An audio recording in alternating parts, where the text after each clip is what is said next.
Amigos, muy buenas noches. Uno de los rubros más amenazados por la visión proteccionista de Donald Trump es el automotriz. La idea del polémico magnate es el incentivar el regreso de la manufactura a su país.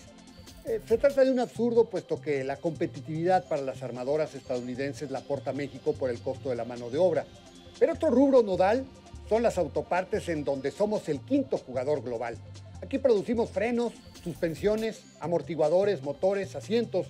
Hay poca claridad respecto a lo que sucederá con el Telecán, y Trump ha amenazado con fijar aranceles a las importaciones.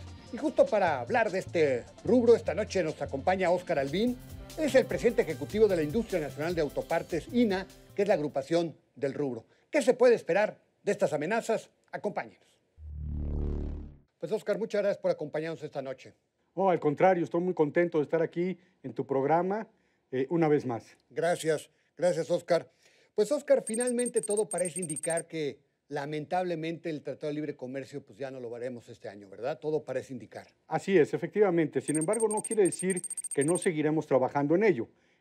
Justamente la última reunión que tuvimos en Washington, se estaba hablando del tema automotriz, de las reglas de origen del tema automotriz, y justamente fue en el momento en que se paró.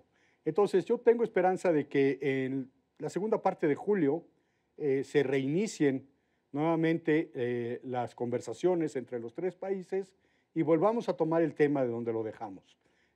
Creo que hay una gran oportunidad de entendimiento. Creo que las dos partes distantes que había, una por parte del gobierno americano, otro por parte de la industria, se ha venido cerrando. Tenemos ya cerca de poder llegar a un acuerdo que pudiera ser benéfico para NAFTA y no perjudicial a las marcas, porque un excesivo contenido regional y unas reglas de querer manufacturar todo en un vehículo en la región es imposible. Imposible. ¿Por qué? Porque hay que entender que estamos en medio de un cambio tecnológico muy importante en el automóvil. ¿Quién en su sano juicio va a invertir en poner una fábrica nueva de motores de combustión interna si ya tiene su capacidad instalada? Y sabemos que los motores de combustión interna pues tendrán que ir a la baja. Sí, claro. ¿Y quién va a invertir en eso? O sea, tenemos que ver no solamente el aspecto de hoy y de ayer, tenemos que ver el aspecto de en dónde vamos a estar dentro de 5 o 10 años en el tema automotriz. Ahora, Óscar, ¿qué tanto va a influir el tema de los posibles aranceles que ha hablado Donald Trump para la industria automotriz? O sea, poner aranceles a sus importaciones. Todavía es un tema por ahí dibujado, ¿verdad? Pero no hay nada, ¿no? Pero no está tan dibujado. Es una, ya ha puesto en investigación. Exacto. La Secretaría de Comercio de Estados Unidos está haciendo las consultas hacia los gremios automotrices de qué opinan al respecto. Nuestros colegas o homólogos en Estados Unidos, tanto de automóviles como de autopartes, ya se han pronunciado en contra absoluto de esa condición y de la afectación que tendría para la industria americana una condición de este tipo, y haciéndoles perder una gran competitividad a la manufactura de los automóviles que hoy se hacen en Estados Unidos. Les ayudamos mucho a su competitividad con la mano de obra, pero la industria de autopartes también es fundamental en la competitividad que ha alcanzado la industria regional, ¿no? ¿Cuántas empresas autoparteras existen en nuestro país? Mira, la industria de autopartes en México es enorme. Somos el quinto país más grande del mundo fabricando autopartes. Tenemos aproximadamente 1,300 fábricas de autopartes en México. Fabricamos el año pasado 88,000 millones de dólares, de los cuales exportamos solamente a Estados Unidos 65,000 millones de dólares. Se exportó más autopartes a Estados Unidos que automóviles y tractocamiones juntos en dinero. Hoy en día en Estados Unidos no se puede fabricar un solo coche o un solo tractocamión sin una autoparte mexicana. Hay commodities del automóvil que se fabrican 100% en México para los 17 millones de automóviles que se fabrican en NAFTA.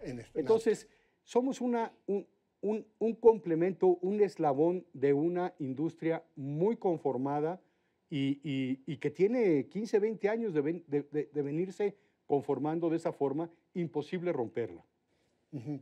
O sea que en el hipotético caso que al final de cuentas se hablara de los acuerdos bilaterales y esto que ha venido manejando Donald Trump, o sea que ya no tuviéramos este acuerdo trilateral, el NAFTA, el Tratado de Libre Comercio, aún así seríamos competitivos, Oscar. O sea, ¿tendría la industria de autopartes la suficiente fuerza para mantener su competitividad y seguir exportando para que no se rompan estas cadenas? Desde luego, nosotros, así como Japón y Corea tienen a Tailandia, Malasia, Vietnam para la fabricación de autopartes de bajo costo, Alemania, Francia, Italia tienen a Turquía, a Túnez y a Europa del Este. Canadá y Estados Unidos tienen a México. Aquí la ventaja es que somos los únicos. En Asia pueden cambiar de país, Sí. en Europa pueden cambiar de país conforme se van perdiendo su competitividad. Y eso es lo que ha sucedido. Hace 30 años el país de autopartes de bajo costo era España y Portugal. Hoy ya no se fabrican ahí. Entonces, en el caso de nosotros de NAFTA, somos con mucha suerte de ser el único país. Entonces, definitivamente vamos a seguir siendo competitivos porque no es cuestión de mano de obra solamente. Nuestras autopartes están calificadas como las mejores. Hay muchas fábricas globales que tienen fábricas en Europa, en Asia, en América, en México, y sus mejores ratings de calidad, de productividad y todo son las plantas mexicanas. Entonces, somos necesarios, somos indispensables y aquí vamos a seguir. ¿Y cuántos años tiene de forjarse esta industria, Oscar? Mira, porque no es una industria que nació de la nada, es una industria que tiene años Bueno, de estarse nació con el automóvil, cuajando, ¿verdad? a través de las partes de refacciones. Después con el decreto automotriz de López Mateos, hace 55 años, ahí se formó realmente las primeras industrias de autopartes, de capital 100% mexicano. Después, con la entrada al GATT y el Tratado de Libre Comercio, muchas empresas extranjeras vinieron a invertir en México, a recomprar el capital mexicano que tenían sus marcas y se inició formando. Originalmente, las primeras autopartistas que se instalaron en México, globales, digámoslo así, era para abastecer la fábrica de su cliente en México, la fábrica mexicana. Eso era originalmente. Eso originalmente. Los 60, 70, ¿no? En los 90. Ah, 90. Cuando las fábricas mexicanas se dedicaron a hacer un solo modelo para exportación mundial, como el New Beetle. Ah, sí. Antes de eso hacíamos Jetas, hacíamos Caribes, hacíamos combis. Después dijeron, no, vamos a hacer New Beetle para todo el mundo. Y entonces sí, había un volumen importante que fabricar.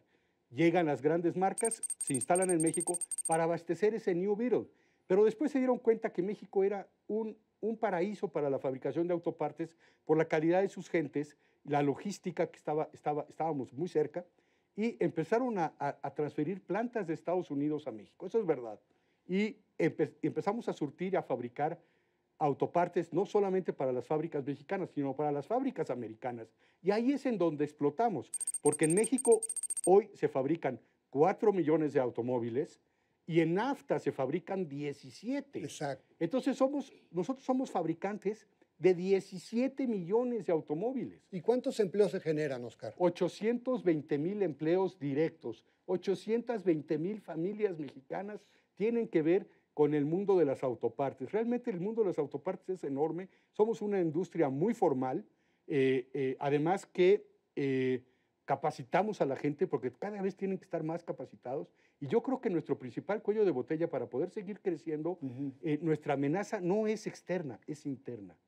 La capacitación de los técnicos, de los obreros y de los ingenieros. Necesitamos más gente, más capacitada. Ese puede ser nuestro talón de Aquiles, si no logramos tener la cantidad de gente que necesitamos. En cierta medida, Donald Trump pues, tendría cierta razón, porque al final de cuentas, pues, muchas de las plantas que había en Estados Unidos se vinieron a México, ¿verdad? Pues sí, pero diría entonces que Japón hizo lo mismo, Alemania hizo lo mismo, y entonces Estados Unidos hizo esto para mantener su competitividad. Si no lo hubiera hecho, Estados Unidos estaría lleno de automóviles hechos en Alemania, claro, o hechos en Japón o hechos en Corea. Entonces realmente le venimos a servir a Estados Unidos para mantener los 12 millones de vehículos que fabrican ahí. Que digamos que es el riesgo de que pues, el acuerdo comercial que se tienen, que es tan benéfico, no se pueda ratificar, y el riesgo de que se implementen tarifas arancelarias que rompan pues, esos eslabones productivos que se han venido cuajando, se han venido formando desde hace muchos años, ¿verdad? Así es, efectivamente. El último castigado de todo esto sería el consumidor americano. Y alguien, un buen amigo mío, me instruyó hace algún tiempo y me dijo, Estados Unidos no firma tratados de libre comercio para exportar, firma tratados de libre comercio para hacerse de productos económicos. Exacto. Para que su economía sea boyante. Ahora, eso también tiene que cambiar. Tenemos que pensar en NAFTA, construir vehículos que el mundo quiera. No exportamos afuera de NAFTA. Los coches que fabricamos en NAFTA, solo Estados Unidos, Canadá y México los consume. Exportamos muy poquito. Mientras que Europa exporta muchísimo, Japón y Corea exportan muchísimo, porque ellos fabrican los coches que el mundo necesita. Nosotros fabricamos lo que nosotros queremos y creemos que necesitamos, pero no nos fijamos en el mundo. Ahora, la reciente anuncio de la planta de Ford en Cuautitlán, que va a iniciar fabricación de automóviles eléctricos. Eso es exactamente lo que tenemos que hacer. Tenemos que fabricar automóviles del futuro y que el mundo va a necesitar. Y olvidarnos un poquito de las pick-ups y todo esto. Está bien que es un nicho, pero no vamos a vender pick-ups a Tokio. O sea, tenemos que ya mirar hacia el futuro con este cambio tecnológico. Si queremos, ¿no?, una balanza comercial positiva en el mundo automotriz, necesitamos que exportar afuera de NAFTA. Ese es el secreto. O sea que, pues más allá de NAFTA o no, también tenemos que mirar estratégicamente a posicionarnos en lo que está sucediendo en las tendencias mundiales de la industria automotriz para seguir encajados en estas cadenas productivas y seguir atrayendo inversiones, ¿verdad? Y sobre todo, yo esperaría del gobierno de Estados Unidos que en lugar de imponer ciertos aranceles o algo así, es ver cómo le vamos a dar a la investigación y desarrollo un terreno fértil en donde invertir para que los automóviles y la movilidad del futuro esté en NAFTA y no la tengamos que importar en el futuro de Asia o Europa, porque en NAFTA no hicimos nada al respecto. Eso es lo más importante. Tenemos que pensar que este mundo de movilidad va a ser completamente diferente dentro de 10, 15 años. Y nos estamos peleando por lo que existe hoy o lo que existió en el pasado. Eso no tiene sentido. Bueno, para que veas lo que es estar discutiendo con estadistas que no tienen visión de futuro, ¿verdad? O visión estratégica, el caso del señor Donald Trump, que me parece que tiene una visión muy alejada de la realidad. Muy de hoy. No, o de antes, ¿no? Que no tengo o de visión, Oscar, ¿no? Pero la tiene en una foto y no Exacto. en una película del futuro, ¿no?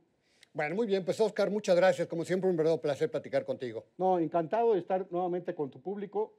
Muchísimas gracias. Y bueno, pues él es Oscar Albín, él es el presidente del de la Industria Nacional de Autopartes, INA, él es el presidente ejecutivo. Pues Oscar, gracias. Muchas gracias. Buenas noches.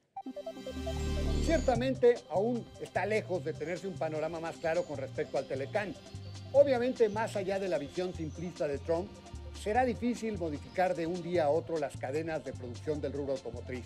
Como quiera, nuestra industria está preparada y aún en el contexto de las normas de la OMC, las autopartes mexicanas mantendrán su competitividad. Incluso ahora más con la depreciación del peso, fenómeno en el que vaya que ha contribuido el polémico magnate. Lo invito a la próxima semana aquí a la misma hora con más nombres y nombres. Hasta la próxima.